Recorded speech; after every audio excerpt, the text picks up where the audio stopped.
This watch means so much to me because it was a grail watch before I even knew about watches. March 21st, 2026. Hope all having a great day today, and welcome back to the Humble Gent YouTube channel. Today we're going to go over a watch that's really important to me. I did go over it in my previous video and my watch rotation video.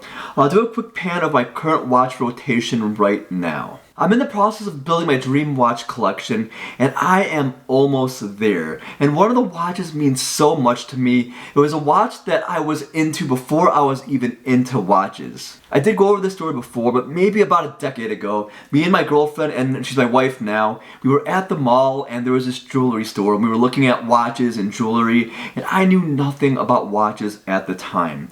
And there was one watch that stuck out to me. The jeweler took it out of the case, I put it on my wrist, and me and my wife were honestly in awe. We were blown away. Again, we knew nothing about watches at that time. I just looked at it on my wrist and I was blown away on how beautiful it looked. And I remember vividly at that moment, I knew if I was able to afford this watch one day, I was 100% going to buy it. Now, almost 10, 11 years later, I've had several variations of this watch. I believe I have the perfect Omega Seamaster Aqua Terra, and this is my all-time favorite generation, and it is this one right here. This is the 41mm Omega Seamaster Aqua Terra. This has that beautiful silver white dial. It has a horizontal teak deck design, supposed to emulate the deck of luxury yachts, I guess. Look at how beautiful this watch is here.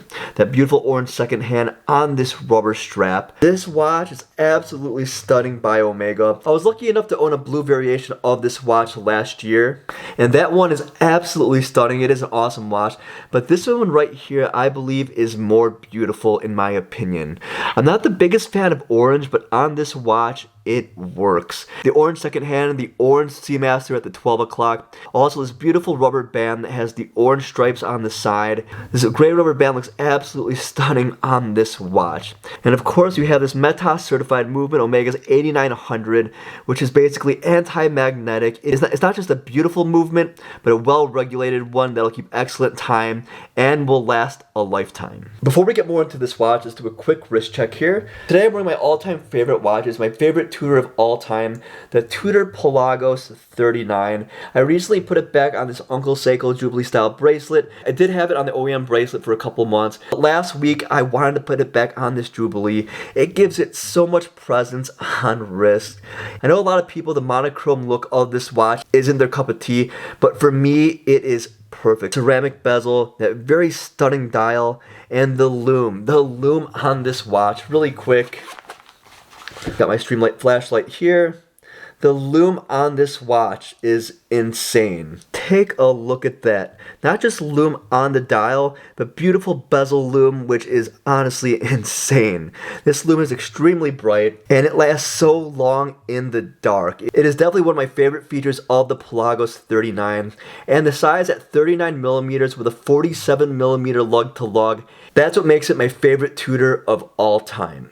I did try the original Pelagos, that's 42mm, but it is a bit too big on my wrist, I believe. I have a 7-inch wrist. I'll take a step back, you can see how it looks here.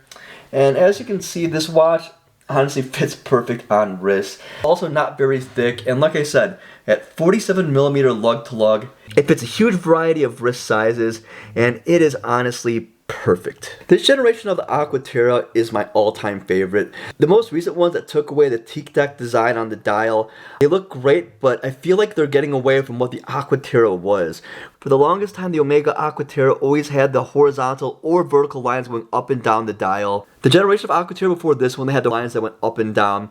That generation was beautiful as well. I feel like the teak deck design of the Aqua Terra is what really makes this watch stand apart. And with those new variations of the Aqua Terra not having it, it's really getting away from what makes this watch unique. So key specs of the Omega Aqua Terra, this one's 41mm. We will talk about the 38mm in a moment here, but the thickness is also not very thick at all.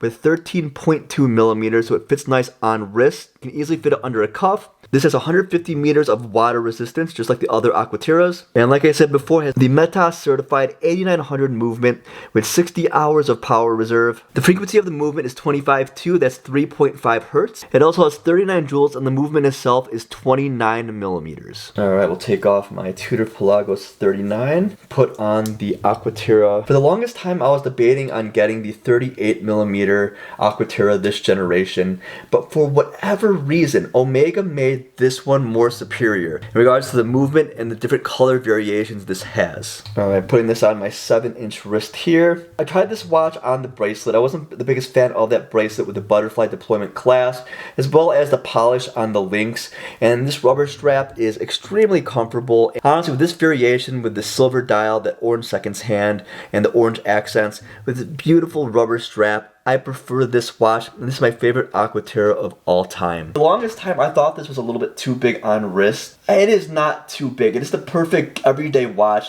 You can wear it for honestly any occasion. It's definitely a sporty watch, but you can definitely wear it with a suit. It can fit under a cuff, no problem. And with that beautiful white dial, it is honestly really versatile. Quick wrist roll here. And with this watch as well, with this beautiful rubber strap, you get this really nice deployment here. Makes it fit perfect on wrist.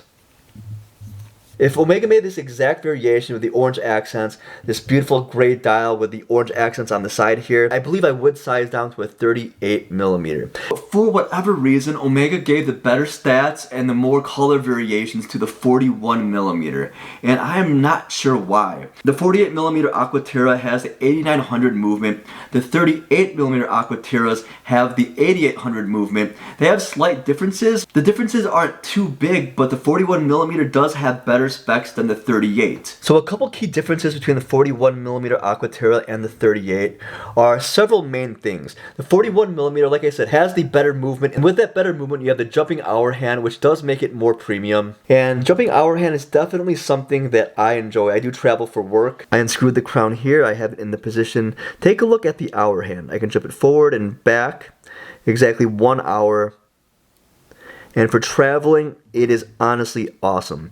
And for whatever reason, the 8800 movement in the 38 millimeter does not have this jumping hour function. And like I stated before, the 41 millimeter Aqua Terras have way more color variations, and they have more of these rubber strap options as well. The 38 millimeters are mostly bracelet options. They don't have as many of these rubber straps compared to the 41. And this rubber strap with the different color variations is one of the main reasons why I love this variation of the Aqua Terra. It's honestly wild looking at my watch box right now. I never thought I'd be able to buy a luxury watch like this, or these other beautiful watches I've owned and currently own at the moment. I honestly couldn't be any more grateful. It's really weird looking back because 11 years ago isn't that long ago, and so many things can change. When I wear this Omega Aqua Terra, it is not just a watch. It's a reminder of everything I've been through so far to get to the point I am in my life. Not just with work and making money, but the relationships I built and the life I built for me and my wife so far. This is definitely really common, but with watch enthusiasts, we want to buy the watches now that we couldn't afford back then. And there's two watches specific, the Omega Aqua Terra. Like I said, we went to the authorized dealer, and my wife were absolutely blown away on how beautiful the watch was. The brushing, the polishing, how it looked on my wrist. I said this in my previous video, but the only other watch that had a similar story where I went to an authorized dealer when I was younger, and I knew I couldn't afford the watch at the time, but tried it on, was the Omega Aqua Terra, like I said, but also this watch right here, the Tag Heuer Aqua Racer.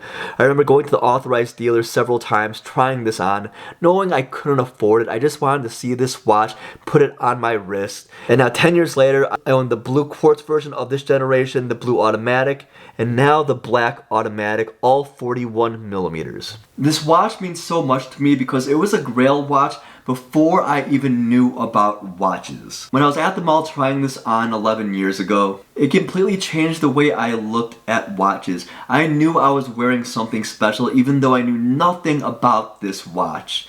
And now 11 years ago, owning this in my collection, wearing this on a daily basis, honestly, it's one of those things when I look back, if my previous self knew that I was going to own this watch one day, plus everything else in my rotation and the watches I've owned so far, my younger self would not believe it. Watch collecting for me is not just collecting the most hype watches you can buy. And don't be wrong, I did go through my hype phase with watches. I've owned the GMT Master 2 Pepsi, I've owned 2 Submariners, I've owned the Datejust, but now I only own 1 Rolex, which is my favorite Rolex of all time. I've owned 2 of these so far. I own the Mark 1, and now I own the 214-270 Rolex Explorer that I've owned for almost a year now, which I will make another video on this watch. This Rolex is my favorite Rolex because it's one of the only Rolex watches that is not flashy. And this is the 39mm one that they made in only 2018 and it is discontinued now. This one here fits perfect on my wrist. A very small lug to lug at 39mm, very thin watch, and on top of that, extremely versatile. The Omega Aqua Terra is the perfect go anywhere, do anything watch. I know that go anywhere, do anything term is definitely overused in the watch community. But there is a watch you can go anywhere and do anything with. It is definitely the Aqua Terra due to how durable this watch is. It is basically anti-magnetic with 150 meters of water resistance. The movement is insane. The case design, the rubber strap, it is extremely durable. And on top of that, it is an absolute beautiful watch. I'm gonna end the video right here. Hope you guys enjoyed this video today. I just want to do a quick overview of one of my favorite watches I've ever owned. And owning this generation right here, this silver dial Omega Aqua Terra, is honestly insane. The next video I'm gonna make is gonna be about another Omega watch that does mean a lot to me as well. It's also in the Seamaster collection, and it is this one right here.